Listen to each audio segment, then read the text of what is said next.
Rapaz, foi bom demais ganhar do Libertad.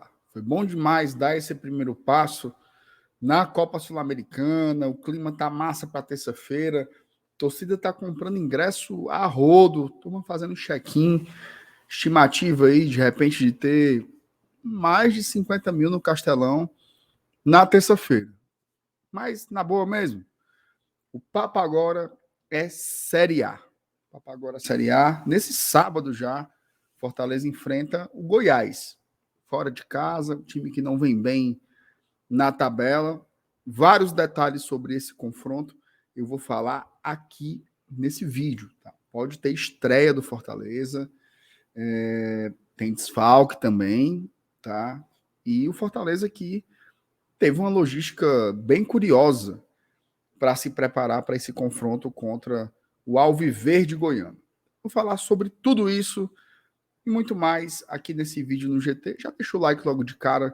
Depois da vinheta eu vou contar esse lereado todinho para vocês.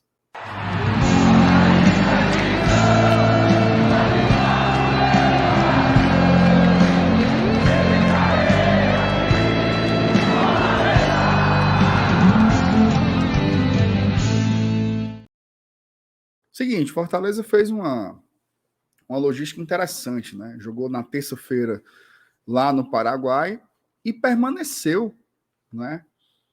Mais 2 dias lá naquele país, treinando no CT da Comebol, lá em Luque. Né? O CT, inclusive, tem vídeo, né, feito pela TV Leão, um vídeo, inclusive, muito bem feito, muito bem fotografado, né? Mostrando lá toda a estrutura do CT da Comebol em Luque. Fortaleza treinou 2 dias lá e depois viajou, né, rumo a Goiânia num voo fretado, saiu lá de Goiânia ontem à noite, inclusive na live do GT a gente acompanhou o pouso, né, Fortaleza por volta das 22 horas ali pousou na capital goiana. Então, preparação diferente, né, geralmente os times vão logo embora, vêm para o Brasil e o Fortaleza preferiu ficar lá, meio que concentrado, né, concentrado no Paraguai. E é um jogo que vai exigir, de fato, muita concentração. Se você olha para a tabela de classificação, você pode dizer assim, mas o Goiás está muito mal, né? Está ali cheirando a zona de rebaixamento, em 16º lugar, mas é um jogo duro, tá? Jogo duro mesmo. Lá em Goiânia, né, diante do seu torcedor, não vai ser fácil, não vai ser fácil. E aí o Vojvoda vai ter que ser muito criativo para armar o time nesse confronto. Querendo ou não, essa história de ser entre a Sul-Americana divide um pouco o foco, né?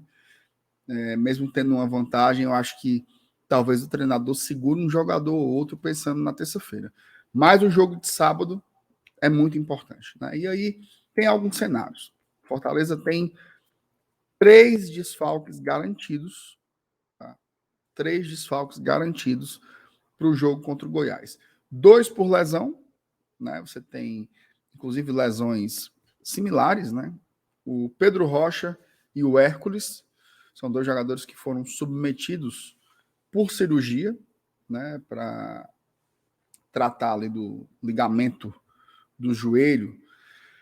Veja só, o Pedro já está perto de voltar, né, talvez volte aí mais uns 2 meses, não sei, e o Hércules acabou de operar. Né, ele fez a cirurgia agora nesse meio dessa semana, esperou um processo de desinflamação do joelho, que é a novas recomendações médicas, né? A medicina vai avançando e acabou segurando um pouco mais. Então, tanto o Pedro Rocha como o Hércules estão de fora e o Guilherme, né? O Guilherme que, na minha opinião, fez um primeiro tempo interessante, aplicado, acabou dando uma assistência para o gol da vitória do Fortaleza, numa boa jogada individual pelo lado esquerdo, né? É desfalque aí do Fortaleza, ele que está suspenso, tá? Então, 2 jogadores por lesão e um jogador por cartão. O Goiás também tem um desfalque conhecido, né, que é o Bruno Melo. Bruno Melo que estendeu seu contrato com o Fortaleza e foi emprestado para o Esmeraldino, né, para o Alviverde Esmeraldino, mas não vai jogar contra o Fortaleza por força contratual. O Goiás até poderia pagar lá uma quantia que está prevista no contrato para liberar o jogador, mas não vai fazer isso. Tá? Então o Bruno Melo é um desfalque garantido do Goiás. que a gente pode ter de surpresa aí? Tá? Pensando aí um pouco nessa estratégia, né, de conciliar as duas competições, eu não estranharia se o Bruno Pacheco fosse poupado.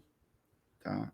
Eu acho que é uma sequência muito grande de jogos para o Bruno e talvez seja a hora da gente ver finalmente a estreia do Gonçalo Escobar, tá? Lateral esquerdo que foi contratado lá do Ibiza, né? Estava jogando segunda divisão do Campeonato Espanhol e eu acho que tem boas possibilidades do Escobar estrear amanhã e não desestruturar tanto taticamente o Fortaleza.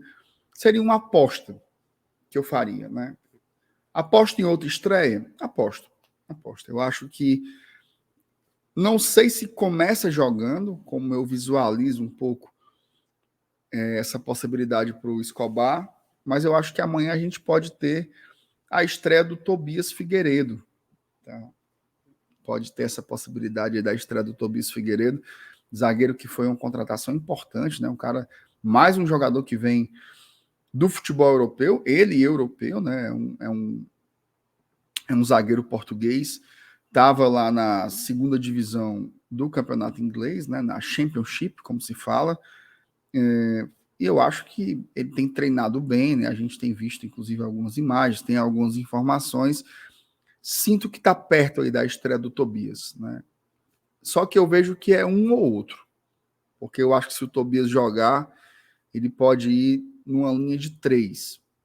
E aí talvez mudasse um pouco a estrutura. Não sei se o Gonzalo jogaria como um ala, né? Então, talvez um ou outro. Mas eu vejo o Tobias aos poucos ali entrando, talvez como o Benevenuto entra hoje, né? Como esse zagueiro da sobra. Mas vamos ver um pouco. São meus dois palpites aí, um pouco de feeling, né?